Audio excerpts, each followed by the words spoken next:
We're here live at the Man Cave 2.0 with DJ Kent Williams. How you doing, sir? What's going on? Same old, same old. I'm glad that you gave me the opportunity to give me this interview, brother, and I appreciate it. So we're gonna start out with a simple question. How did you get into music? How did this start for you?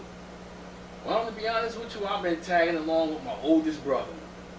Every time he would try to do a party or he'd try to do anything pertaining to music, I was right there.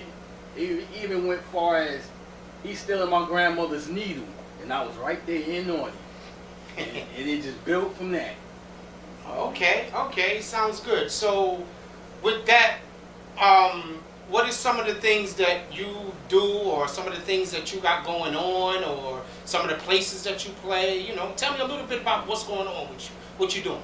Right now, I'm starting to get things back going. For a while, I was a little high-heated, but now I done got back into it, and do my little live on Facebook and stuff like that, and put CDs together and stuff. Just trying to get my name out there. Oh, okay. That sounds like that's what this is all about. For everybody to get to know everybody and show one big love for everybody. Mm-hmm. So my question to you, because we're not going to get into this crazy thing that I talk about all the time about clicks and stuff. We already know all about that. Yeah. Let's talk about technology. Let's talk about a little bit about technology, like Serato, controllers, turntables on Serato, turntables off in Serato. How do you feel about that, brother? Well, to be honest with you, the first time when I synced it, I couldn't believe it, because the guy, he was in Philly, and he was playing hip hop, and I noticed that he wasn't turning his back looking for a record. He was standing right there one spot. But then I went further over to the side, and he was looking at a computer screen, and I'm like, man, what the hell? What's that? So then that's when I reached out to my brother. My brother was like, yo, that's what you call Serato. All this stuff that what you used to, vinyl and all that stuff, you might as well forget about it. Technology done took over. So it's like, when I got into it, I had to relearn everything. Start from the classics all the way up. So did I. And it was kind of funny, because it's like, when you used to playing from off of vinyl, you don't really know the name of an album. You'd be like that Geno Socio. You'd be like the black and yellow cover, and you pull out the black and yellow cover, or the blue with the face. You'd be like, okay, all right, and then you just go from there. But then with the Serato, see, it's none of that. You gotta know your music. You gotta know everything. You gotta, all the way down to the T. It was monotonous at first, but then once I got the hang of it, I loved it. And so it's like, okay, all right, this is technology. I agree. I have a love-hate relationship with technology. I love it. I love it because it makes things real simple.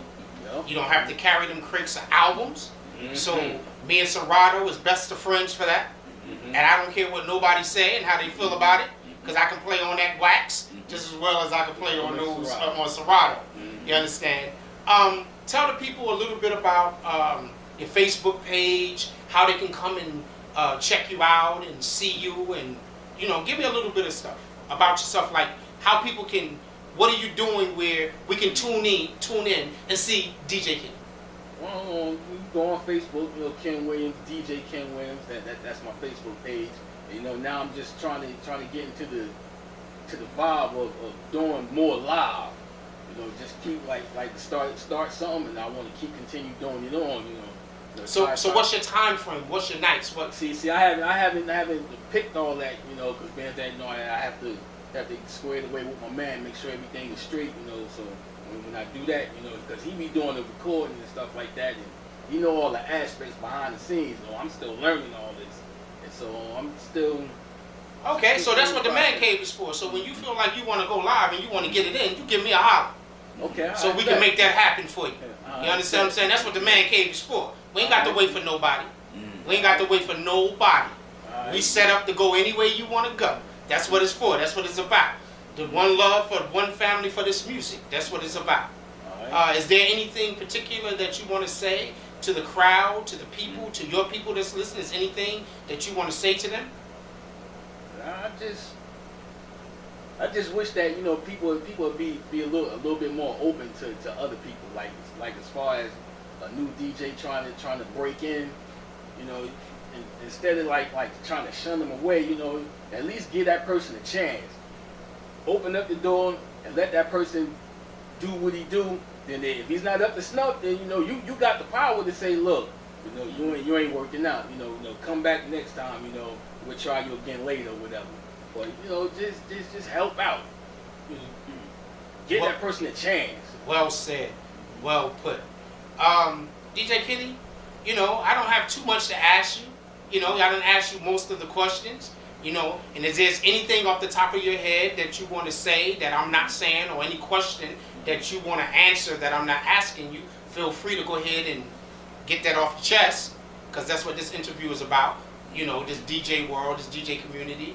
Each DJ has their own opinion, of how they feel about a particular situation, a particular thing, a particular software, hardware, whatever it may be. And my job is to record it unbiased, meaning that whatever you feel, it will not be edited in any kind of way. We're just going to shoot it out there just the way you said it. So is there, you sure? Is there anything else that you need to say or you want to say, or? Well, I feel like this when you teaching this craft, because everybody got to one day show somebody how to keep this torch going. So when you teach that person how to whatever DJ, produce, whatever, you teach them the basics. Tell them the stories. Stuff like tell them like who was one of the founding fathers. Teach them all that stuff. Richard Long and Larry Levan, and break it down. Tell them why. Or what they did and what they do and stuff like that, and just give them a history test. The pioneer of like give them history, give them a foundation. Yes. I agree with you 100%. I think everybody should own at least one album. I think everybody should own at least one album. If you love rap, then you should own your favorite rap artist. You should find them an album, at least one album. I think every DJ, because this is where this thing started from. This vinyl thing. You understand what I'm saying? So it's just a piece of history. You don't have to have a whole collection like some of the DJs do, and you don't have to spend on it. I think you should own one piece, put it in a frame, and hang it on your wall. Yeah, exactly. And it's just for the history. Just for the history alone. You know what I'm saying? No one's saying that, it's like you have family members. You have immediate family, your mother, your father, your brothers, your sisters, and then you got your cousins and your nieces, your uncles and your aunts. All that's history, and all of it fits into a puzzle. So, it's the same thing with this vinyl. It's history. It fits into a puzzle. If you got a Serato disc there or a Serato vinyl there, why can't you have a real piece of vinyl there? And, at least one. Exactly. So with that being said, DJ Kenny, I appreciate this interview. And if I left anything out, anything you want to say again, you have the opportunity to check me, stop me, and say whatever you need to say. You good. And from here, we're going to go burn these tables up. Okay. That's what we're going to do next. Alright. So you have Live at the Man Cave 2.0, DJ Kenny. And I appreciate the interview, my brother. I appreciate the love. I appreciate your time on this snowy day. People, it is snowing out here, and the brother took his time out to give me the opportunity to interview him. I appreciate the love. Well, actually, you was the one that reached out to me, and I was in bed chilling, and and I got that message, and I had to sit up like, whoa. I'm like, yeah, it's on, yeah. Yes, sir. The last Yes, time sir. I came here, I couldn't play, and man, and I'm like, wow. And I'm trying, and guess what? I'm trying to reach out to everybody. I want everybody. The big ones, the non-big ones, the no names, the names that are known. I don't care. If you love this music and you like to play, this is where to come. Okay. I welcome all DJs. And you don't have to be no high-powered DJ. You don't have to be this greatest DJ in the world. You understand? This is for us. To love this music, the love, so that we can have somewhere to come and play this music and get it out to the world. That's right.